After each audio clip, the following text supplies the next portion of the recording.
नवरात्रि में माँ दुर्गा को लगाएं ये भोग, होगी हर इच्छा पूरी। नवरात्रि के 9 दिनों में माँ भगवती के 9 अलग अलग स्वरूपों की पूजा की जाती है। इस बार नवरात्रि 7 अक्टूबर यानी आज शुरू हो रहे हैं और 14 अक्टूबर को समापन होगा। नवरात्रि में भक्तजन माँ दुर्गा की आराधना के साथ साथ व्रत, उपवास और पूजन करते हैं। वैसे तो सच्चे मन से माता को जो भी भोग लगाएंगे उसे माँ ग्रहण कर लेती है, लेकिन नवरात्रि के 9 दिनों में जिस तरह माँ दुर्गा के 9 स्वरूपों की अलग अलग तरह से पूजा की जाती है, उसी तरह नवरात्रि के प्रत्येक दिन माँ का भोग या प्रसाद भी अलग अलग ही लगता है। आइए जानते हैं कि नवरात्रि के हर दिन माता को कौन सा भोग लगाना चाहिए। माँ शैलपुत्री का भोग। नवरात्रि के पहले दिन माँ दुर्गा के प्रथम स्वरूप माँ शैलपुत्री की पूजा की जाती है। पर्वतराज हिमालय की पुत्री शैलपुत्री को गाय के घी का भोग लगाना चाहिए। ऐसा करने से सभी व्याधियां और रोग दूर हो जाते हैं और माता से आरोग्य का आशीर्वाद मिलता है, जिससे शरीर निरोगी रहता है। माँ ब्रह्मचारिणी का भोग। नवरात्रि के दूसरे दिन माँ भगवती के द्वितीय स्वरूप माँ ब्रह्मचारिणी की पूजा की जाती है। माँ ब्रह्मचारिणी इस संसार की समस्त चर और अचर जगत की विघाओं की ज्ञाता है। इस दिन माता को शक्कर का भोग लगाना शुभ माना जाता है। इस भोग को लगाने से परिवार में सुख शांति बनी रहती है और चिरायु का वरदान प्राप्त होता है।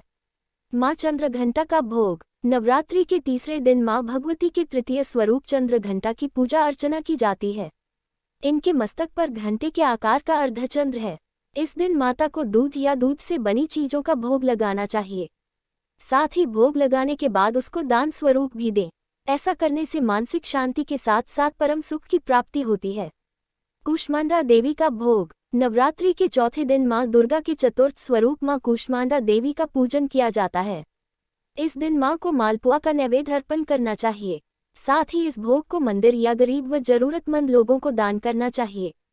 ऐसा करने से माँ बुद्धिबल का आशीर्वाद देती हैं और निर्णय लेने की क्षमता भी बढ़ जाती है। स्कंद माता का भोग। नवरात्रि के 5वें दिन माँ भगवती के पंचम स्वरूप स्कंद माता की विधिवत पूजा की जाती है।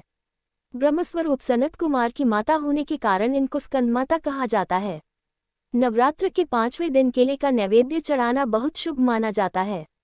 ऐसा करने से करियर में ग्रोथ होती है और परिवार के सदस्य अपने अपने क्षेत्र में तरक्की करते हैं। माँ कात्यायनी का भोग। नवरात्रि के 6वें दिन माँ भगवती के षष्ठम स्वरूप माँ कात्यायनी की पूजा की जाती है। महर्षि कात्यायन के यहाँ पुत्री रूप में जन्म लेने के कारण इनका नाम कात्यायनी पड़ा। 6वें दिन माँ दुर्गा के इस स्वरूप का भोग शहद से लगाना उत्तम फलदायी रहेगा।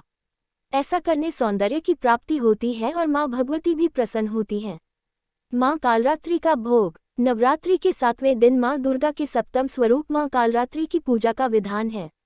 माँ कालरात्रि वर्ण और वेश में अर्धनारीश्वर शिव की तांडव मुद्रा में नजर आती हैं। इस दिन माता को गुड़ का नैवेद्य चढ़ाएं और प्रसाद स्वरूप हर किसी को बांट दें। ऐसा करने से शत्रुओं से मुक्ति मिलती है और संकटों में माँ रक्षा भी करती हैं। माँ महागौरी का भोग। नवरात्रि के 8वें दिन माँ दुर्गा के अष्टम स्वरूप महागौरी की पूजा अर्चना की जाती है। इन्होंने अपनी तपस्या से गौर वर्ण प्राप्त किया था। नवरात्रि के 8वें दिन महागौरी को नारियल का भोग लगाना चाहिए। साथ ही नारियल का दान करना भी शुभ फलदायी माना गया है। ऐसा करने से माँ मनुष्य की सभी इच्छाओं की पूर्ति करती हैं।